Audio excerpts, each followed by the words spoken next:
네, 문재인 대통령이 윤석열 검찰총장의 직무 복귀를 결정한 법원 판단을 존중한다며 공개 사과에 나섰습니다. 장기간 이어져 온 이번 사태가 봉합 수순을 밟게 될지 주목되고 있는데요. 하지만 정치권에서는 윤 총장의 직무 복귀를 두고 연일 날카로운 신경전이 이어지고 있습니다.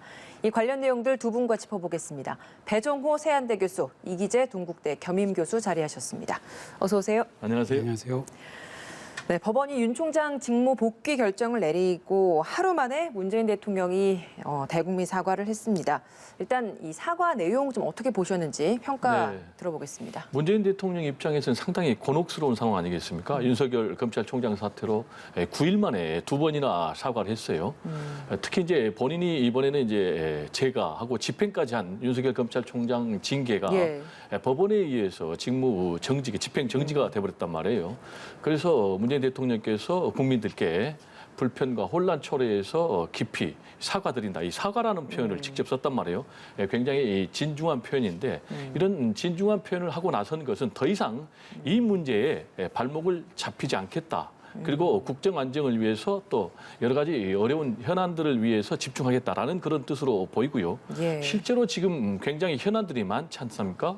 지금 뭐 코로나19 방역 문제라든지 백신 확보라든지 또 부동산 문제라든지 민생 돌보기라든지 이런 문제가 굉장히 산적한데 지금 이제 문재인 대통령 입장에서는 1년 5개월밖에 남지 않았기 때문에 또 검찰 개혁도 앞으로 계속해서 해 나가야 되기 때문에 이 문제에서 계속 더 이상 발목을 잡히지 않겠다. 실제로 보면은 조국 사태 때 해가지고 지금까지 계속해서 지지율이 하락을 했어요. 조국 사태가 터지기 전만 해도 문재인 대통령 지지율이 한 60% 안팎까지 올라갔었거든요. 그러나 지금 이제 30%도 떨어졌기 때문에 다시 한번 민심을 추스려서 국정 하반기에 집중하겠다. 그런 뜻으로 해석이 됩니다. 예.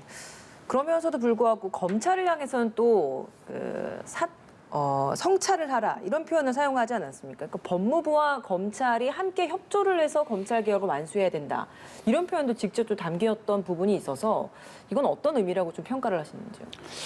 저도 뭐 그 하루 만에 이제 사과를 빨리 하셔서 그거는 좀 잘하셨다 생각하는데 사실 사과문을 뜯어보면 좀 석연치 않은 점이 많아요. 왜냐하면 좀 사과를 하시려면 좀 담백하게 하셨으면 좋았을 텐데.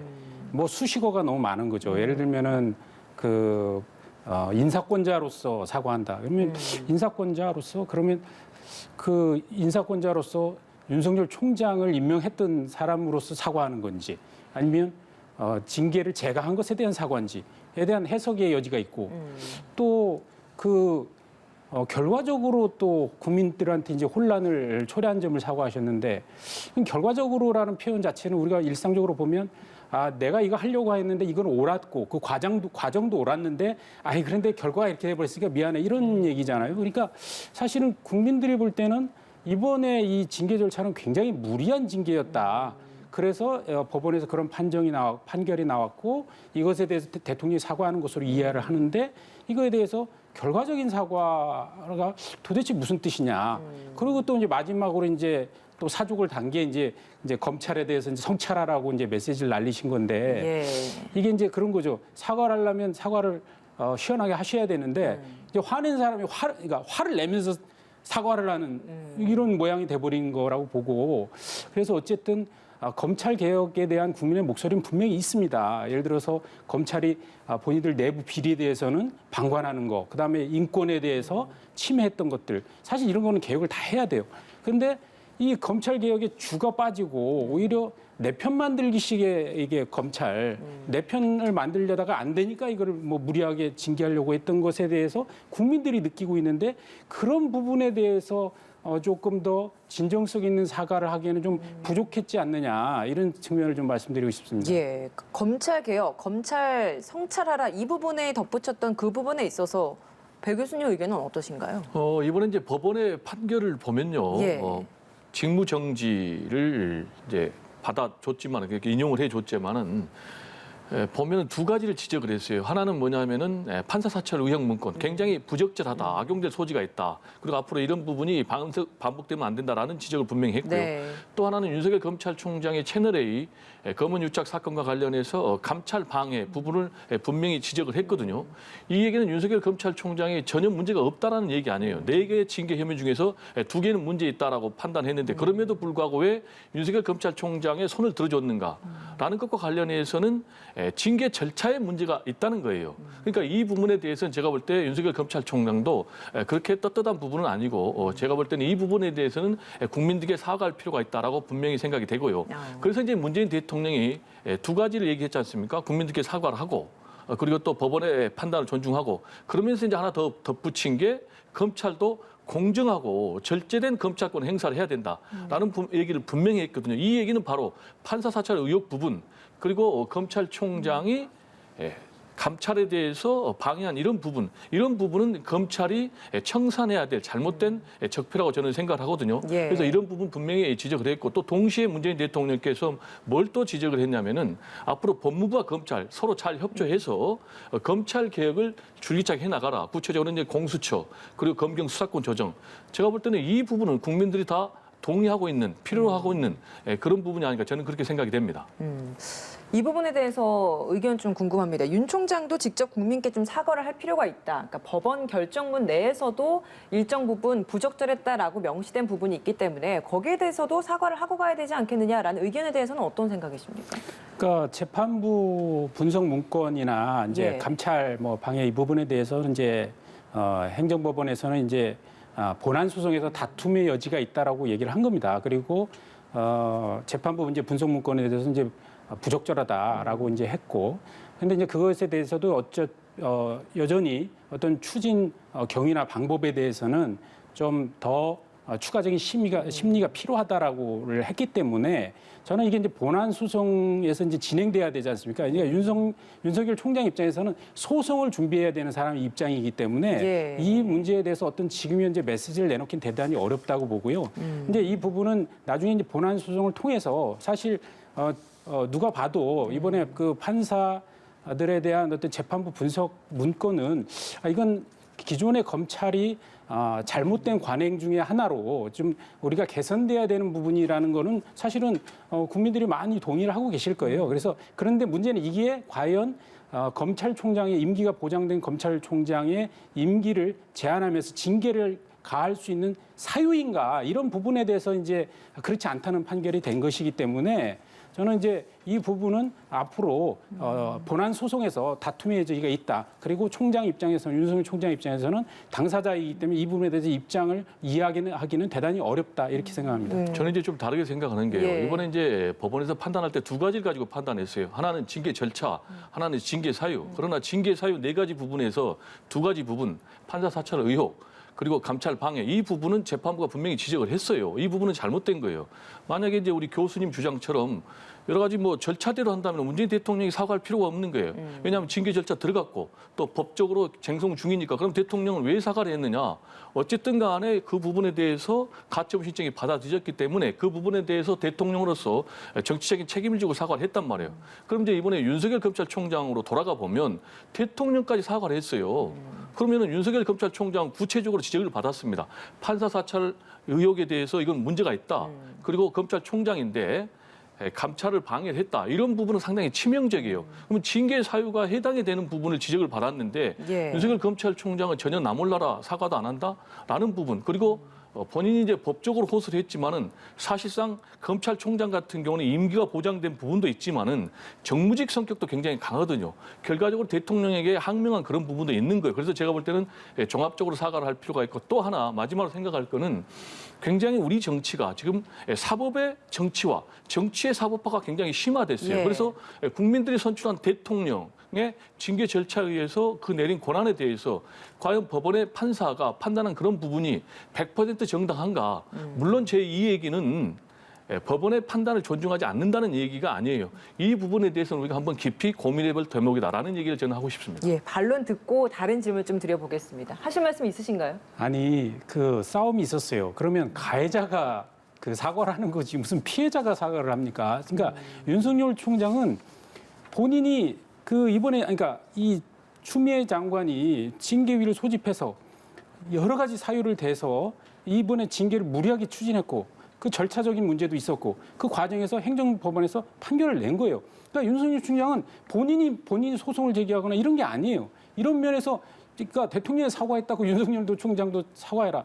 너무 논리적인 비약이라고 생각하고 물론 윤석열 총장 입장에서도 이런 어떤 도의적인 상황에 대해서 사과를 할 수는 있습니다. 그런데 아까 제가 말씀드렸다시피 그런 이제 도의적인 측면의 사과와 이 부분에 대해서 사과를 하면 이건 본인이 또 어떤 측면에서 이건 본인이 인정을 하게 되면 이게 다음에 자기의 소송에 관여가 되는 문제잖아요. 당사자이기 때문에 그런 문제에서 메시지를 내는 것에 조심스러워할 것이다라는 측면을 제가 말씀드리는 알겠습니다. 겁니다. 예, 이 이야기는 여기까지 좀 해보도록 하고요. 정치권의 공방을 좀 다뤄보겠습니다. 여당에서는 김두관 의원이 탄핵을 해야 한다, 윤석열 총장을 이런 이야기까지 지금 등장을 했습니다. 근데 또 다른 또 여당 내에서 또 뭐 허윤 대변인을 비롯해서 또 일각에서는 역풍이 또 되면 안 되기 때문에 탄핵엔 또 신중한 목소리도 나오기도 하고요. 그러니까 아직까지 당 내에서의 의견이 뭔가 하나로 좀 통합되진 않은 것 같은데. 탄핵 필요성에 대해서 어떻게 보시고 실제로 이게 탄핵 안까지 이제 번질 가능성은 좀 어떻게 좀 전망을 하십니까? 말씀하신 대로 지금 김두관 의원을 중심으로 해서 강력하게 탄핵까지 나오는 그런 이제 강경한 목소리가 나오고 있는 건 사실이에요. 그렇지만 이게 과연 탄핵으로까지 이어질지 실제 현실적으로 힘은 있는 거예요. 왜냐하면 이제 제적 과반수의 찬성만 있으면 탄핵을 할 수 있으니까요. 그렇지만은 지금 상황이 굉장히 어려운 상황이거든요. 대통령도 대국민 사과를 했어요. 그래서 이 문제에 대해서 계속 집착하면 집착할수록 제가 볼 때는 여권이 더 깊은 수렁으로 저는 빠진다고 보는 거예요. 그래서 이제 이낙연 대표 같은 경우도 비상 대책회의를 열었지 않습니까? 거기에서 내린 결론이 뭐냐면은 사람의 초점을 맞추지 말고 제도에 초점을 맞추자. 그래서 검찰 개혁, 그래서 구체적으로는 검경 수사권 조정, 그리고 공수처 출범 이런 부분에 초점을 맞추자라고 했거든요. 저는 이제 이 부분이 맞는 것 같고 이 문제에 더 이상 집착하기보다는 제가 볼 때는 지금 민생을 돌보는 게 가장 중요한 것 같아요. 지금 코로나19 국난 상황에서 생계 자체가 힘든 그런 사회적 약자들, 경제적 약자들 있지 않습니까? 그런 사람들께 어떻게 여당으로서 책임질 수 있는 그런 대책을 제시할 수 있는가. 특히 이제 착한 임대료만으로는 해석이 안 되는 그런 부분도 있지 않습니까? 그래서 긴급 재난 지원금도 해야 되고 더 필요하다면 좀 적극적으로 임대료를 정부가 부담해주는 그런 정책들을 집행하는 것이 필요하다. 이런 생각입니다. 예, 여당에서 나온 이 탄핵 주장 어떻게 좀 보십니까? 저는 좀 말도 안 되는 주장을 하고 있다 이렇게 생각하고요. 왜냐면은 저도 당초에 국회에서 이게 아무래도 민주당이 탄핵까지 추진할 것이라는 예상을 했었어요. 근데 이제 이게 이제 징계위에서 해임을 했다면 해임으로 결론을 내거나 혹은 뭐 정직 6개월 정도의 그러니까 중징계를 했다면 아무래도 그 행정법원에서 이 부분에 대해서 집행정지를 이제 인용하더라도 국회에서 과감하게 탄핵까지 갈 가능성도 있다라고 저는 전망을 했었는데 본인들이 징계위원회에서 고작 정직 2개월의 그 징계를 때렸어요. 그것도 크다면 클 수는 있는데 어쨌든 그 그러니까 8가지 혐의에 대해서 나열했고 그 중에 이제 4가지밖에 이제 그 징계를 내리지를 않았고 그 결론도 2개월밖에 못 내렸단 말이에요. 이건 왜냐하면 이제 행정법원에서 이 문제에 대해서 집행정지를 인용할 가능성이 있기 때문에 물러선 거 아닙니까? 그래서 정직을 2개월밖에 못 때렸는데 이거 상황을 가지고 국회에서 탄핵까지 처리한다? 이거는 너무나 이게 국민의 법 감정하고는 괴리된 것이다. 그래서 저는 이렇게 들어가면 엄청난 역풍을 맞을 거라고 생각하고요. 근데 이제 다만 지금 이제 그 민주당이 이제 국회에서 보여주는 모습은 이제 지금 어쨌든 숫자를 가지고 밀어붙이고 있지 않습니까? 지난번에 국회에서 각종 법안을 통과할 때도 그야말로 다수결로 그냥 밀어붙였고 야당의 필리버스터까지도 숫자로 그냥 정지시켜버리는 정도의 비상식적인 정치를 하고 있기 때문에 이 탄핵도 이거 우리가 생각하는 상식을 벗어난 무리한 또 추진이 있을 수도 있다 이런 생각은 하는데 사실 그게 있어서도 안 되고 저는 가능한 그러한 정치는 하지 않는 것이 바람직하다 이렇게 생각합니다. 그 여당에서 지금 권력기관 개혁 TF를 검찰 개혁 TF로 바꿔서 제도적인 좀 개혁을 좀 더 빠르게 시행을 하겠다라고 지금 움직임을 하고 있지 않습니까? 그 대표적인 게 공수처장 빨리 이제 추천을 해서 만들어내는 것이고 그 이외에 뭐 수사권, 기소권 분리하는 그런 부분들일 것 같은데 이런 움직임에 대해서는 좀 어떻게 좀 평가를 하시나요? 그러니까 제도적으로 그 바꿔가는 건 저는 동의를 합니다. 예. 왜냐하면 지금 과도하게 윤석열 총장 개인, 그러니까 결국 내 편이냐 아니냐를 가지고 윤석열 총장에 대한 징계로 너무 많은 지금 시간을 허비했어요. 그러나 이것을 법 제도적인 측면에 접근해서 정리해 가야 되는 건 맞고요. 예. 근데 다만 이번에 또 이 이제 행정법원의 판결 이후에 급하게 그 여당에서 지금 또 법사위 위원장이 또 TF 그 정당의 TF 위원장을 또 맡았어요. 이게 국회가 그동안은 그 정치의 기본적인 도의를 지켜가면서 어떤 균형을 갖춰왔는데 이런 것들이 상실된 게 너무 안타깝고 저는 앞으로도 이런 제도적인 문제를 정비해 나가는 것은 전적으로 동의합니다. 그리고 어차피 공수처가 탄생을 했기 때문에 이 공수처가 그러면 그동안의 검찰의 문제를 실질적으로 해결하고 또 이 공수처도 누군가로부터 어떤 그 이 권력 남용의 문제에 대해서 견제를 받아야 되지 않습니까? 그럼 이 공수처는 어떻게 견제할 건지 등등의 문제를 좀 더 어차피 탄생하는 것이면 좀 제도적으로 머리를 맞대면서 좀 지혜를 모아 가야 되는 거 아니냐 이렇게 생각을 합니다. 예, 그러니까 상황이 좀 이렇다 보니까 이런 검찰 개혁을 하는 데 있어서의 동력이 좀 많이 상실되지 않겠느냐 이런 이야기도 있거든요. 이런 제도적 개혁 방안들도 지금 이렇게 좀 동력이 상실된 상황에서 잘 마련될 수 있을지 어떻게 좀 보십니까? 동력이 지금 상실됐다고 결론 내리긴 어렵고 상당히 이제 약화된 부분이 예. 있죠. 그래서 민주당에서도 지금 검찰 개혁 TF로 바꿨지 않습니까? 그리고 사람보다는 제도에 맞춰야 되겠다라는 부분은 제가 볼 때는 방향을 잘 잡은 것 같고요. 구체적으로 이제 28일 날 공수처장 후보 추천위원회가 열리지 않습니까? 예. 근데 지금까지는 국민의힘의 반대 때문에 후보를 선출하지 못했는데 지금 이제 국회에서 법을 개정해서 지금 야당의 비토권을 사실상 무력화시켰기 때문에 제가 볼 때는 28일 날이면 공수처장 후보를 2명으로 압축을 해서 대통령께 추천하면 대통령이 지명해서 국회 인사청문회 통과하면은 제가 볼 때는 뭐 빠르면은 내년 1월에는 충분히 공수처가 출범할 것으로 보이고요. 예. 다만 이 문제와 관련해서는 우리 교수님께서 야권 성향임에도 불구하고 제도적인 검찰 개혁은 필요하다라고 말씀을 해주시니까 저도 상당히 좀 공감이 되는데 그러나 현실적으로는 지금 국민의힘에서는 무조건 반대를 하고 있어요. 그러나 검찰 개혁은 시대적인 소명이고 국민들이 다 해야 된다라고 사실상 필요하는 것이거든요. 그리고 실제로 보면은 뭐 지금 야권의 대선 주자들 홍준표 전 대표 같은 경우도 사실상 검찰 개혁을 주장을 했고 유승민, 안철수 다 공수처의 필요성을 얘기를 했거든요. 그러면 지금 무조건 반대만 하고 있는 이 이유에 대해서는 저는 잘 모르겠고 다만 현재 공수처법에 문제가 있다. 예. 그러면 일단 논의의 테이블에 앉아서 공수처법이 바른 방향으로 가도록 해야 되는데 아예 무조건 반대만 하면서 스스로 이 논의의 테이블에 앉는 기회를 박차니까 이런 부분은 제가 볼 때 굉장히 안타깝다. 새로운 좀 합리적인 보수의 길을 좀 보여줄 필요가 있다라는 얘기를 좀 예. 강조하고 싶습니다. 국민의힘 뭐 권력 중독이 선을 넘었다 뭐 이런 표현도 사용을 하고 있고요. 이번 사태 이후에 공수처장 후보자 추천 이 부분도 곱게 넘어가지 않겠다 뭐 이런 입장도 지금 내놓고 있는 상황이거든요. 국민의힘의 이런 무조건적인 반대에 대해서 좀 비판을 해주셨는데 교수님 의견은 어떠십니까? 그러니까 이게 저는 첫 단추를 잘못 껴서 이렇게 왔다고 생각을 합니다. 왜냐면은 이제 검찰 개혁의 문제는 뭐 교수님 지적하신 대로 이게 오래된 이야기고 또 공수처 논의도 뭐 15년 이상 된 논의입니다. 이게 그래서 이런 필요성에 대해서 공감하면서 이게 가면 좋은데 이게 극단적인 정치 논리에서 출발을 했고 그러면서 이제 사실 문재인 정부 들어서면서 적폐청산이라는 미명하에 지금 현재 야당에 이제 속해 있던, 그러니까 전 정부에 있는 것들을 전부 다 끌어내서 많은 사람을 처벌했습니다. 그 맨 앞에 섰던 사람이 윤석열 현재 검찰총장이고요.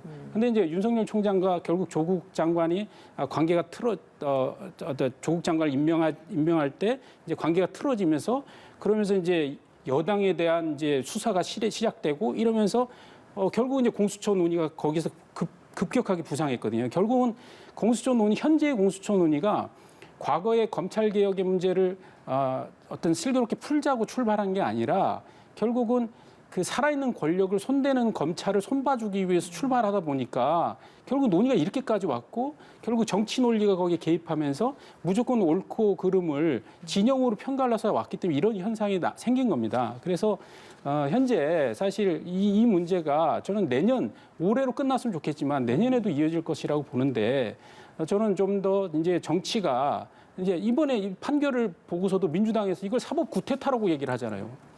아니, 그러니까 이게 이런 식의 정치 논리를 가지고 어떻게 우리가 그 예. 개혁을 하겠나 이런 생각이 들고 좀 더 감정을 내려놓고 정말 제도적으로 이 문제를 어떻게 해결할 것인가 머리를 맞대 가야 된다고 생각합니다. 국민의 입장에서는 어찌 보면 지금 이 상황을 잘 활용을 해야 정치적으로 또 어느 정도 좀 많은 지지율을 끌어모을 수 있는 다시 좀 일어날 수 있는 기회가 되는 부분이지 않겠습니까? 이 부분 어떤 식으로 좀 국민의힘이 접근을 해야 된다고 보세요? 그러니까 정치가 이제 내가 잘해서보다는 남이 잘못해서 이게 지지를 받고 예. 당선되지 않습니까? 그러다 보니까 이제 결국 이제 상대에 대한 이제 공격으로 가고 있는데 사실은 이제 국민의힘 입장에서는 현재 그 문재인 정부가 얘기하는 이런 검찰 개혁이 결국은 검찰 길들이기고 살아있는 권력을 수사하는 것에 대한 문제고 그래서 이제 윤석열 총장이 이제 다시 살아왔으니까 이제 그 월성 원전 수사부터 시작해서 그다음에 울산시장 선거 개입부터 시작해서 현 정권의 칼을 겨누는 수사를 해주기를 원하겠죠. 근데 그렇게 해서 이제 뭐 그 문재인 정부를 흠집내기를 원하겠지만 저는 윤석열 총장이 다시 복귀한다 해도 그런 부분에 대해서 저는 무리하게 그렇게 수사를 할 수는 없다고 봅니다. 왜냐하면 사실 국민의 눈이 있고 예. 또 이게 정치적인 질서가 있기 때문에 저는 상식적이지 않은 비상식적인 어떤 수사를 해갈 거라고 보진 않고 다만 정말 윤석열 총장은 과거에 뭐 박근혜 정권, 이명박 정권 사람들 다 감옥에 보낸 사람 아닙니까? 그렇기 때문에 상당히 정의감, 본인은 뭐 조직에 충성하는 어떤 뭐 정의감을 갖고 있는 사람이라고 보고 여니 야니 이거 구분 없이 수사를 해 나갈 거라고 봅니다. 그런 점에서는 그는 수사는 수사대로 지켜보고 그것을 갖고 국민의힘이 어떤 레버리지로 어떤 그 지렛대로 자꾸 이용하려고 하는 것도 국민의 눈에는 굉장히 안 좋게 보일 수 있다. 그렇기 예. 때문에 그런 것에 집착하기보다는 정말 민생을 챙기고 또 검찰 개혁이든 공수처든 이런 문제에 대해서 어차피 추진될 거라면 이것에 적극적으로 관여하고 개입해서 이 제도가 정말 민주주의적 질서, 법치주의의 질서를 확립하는 수준으로 만들어갈 수 있도록 그렇게 알겠습니다. 협조하는 것이 좋다고 생각합니다. 예, 배 교수님도 한 말씀 해주시면 좋겠습니다. 예, 방금 이제 윤석열 검찰총장의 앞으로의 태도에 대해서 잘 얘기를 해주셨는데요. 윤석열 검찰총장은 두 가지 문제에서 상당히 지금 의심의 대상이 되고 있어요. 하나는 과연 검찰권을 공정하게 행사를 하는지라는 부분, 그리고 정치적인 중립성 이 부분에 대해서 상당히 지금 의심의 눈초리를 받고 있는 게 현실이거든요. 실제로 이 부분이 법원에서 지적을 받았고 그래서 살아있는 권력에 대한 수사 부분에 대해서 굉장히 논란이 많아요. 왜냐하면 이제 조국 전 장관에 대해서 본인이 대통령의 인사권 또는 이제 국회의 청문회권 자체를 침해했다는 이제 그런 논란도 있고 그게 이제 검찰 개혁의 저항을 위한 그런 이제 수단이었다라는 이제 문제도 있기 때문에 이번에 예. 어쨌든 법정 투쟁 과정에서 본인이 이연승을 했기 때문에 검찰의 정치적 중립성 그리고 또 정치적 독립성을 위해서 역대 어느 검찰보다도 더 충실하게 원칙에 좀 입각해서 검찰권 행사할 필요가 있다. 이런 얘기를 좀 강조하고 싶습니다. 예, 알겠습니다. 오늘 두 분 말씀 여기까지 듣겠습니다. 배종호 세한대 교수, 이기재 동국대 겸임 교수였습니다. 고맙습니다. 네, 감사합니다.